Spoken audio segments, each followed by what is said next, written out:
Here now to react to the findings of the report is Cleveland Patrolmen's Association President Steve Loomis.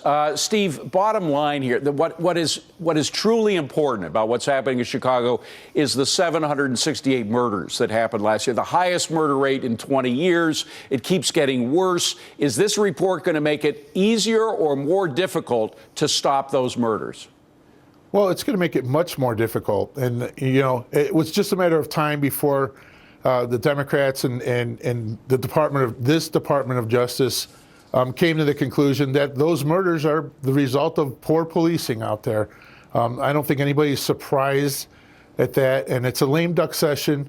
It's a lame duck attorney general. And the Department of Justice just needs to go pack some bags and pack up their desks and go home and allow Mr. Trump to take care of this. Well, it's clear from what we just heard Loretta Lynch saying that she thinks that police in Chicago are too aggressive.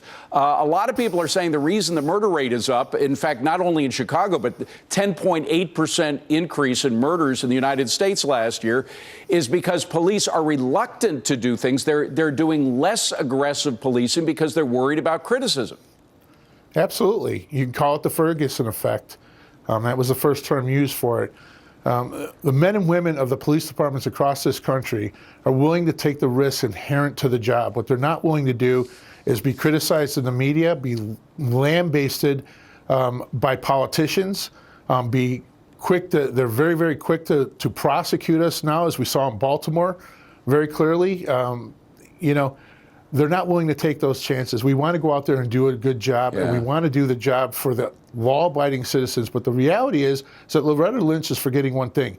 There's very dangerous people out here in our communities that are preying. Murderers. They're murderers. It's just that simple. They're violent criminals out there preying. By the way, Steve, we just have to squeeze in one more question because it's an example of what this war on cops really is. In the halls of Congress now, we have this picture of cops portrayed as pigs killing innocent protesters. We did have one addition to this story, which is that rather than taking it down, putting it up, now you now have a sort of a Blue Lives Matter American flag hanging above it. But frankly, as long as that picture is there, this kind of exemplifies the war on cops to me. What does it mean to you? Well, it's validation from a group of elected officials.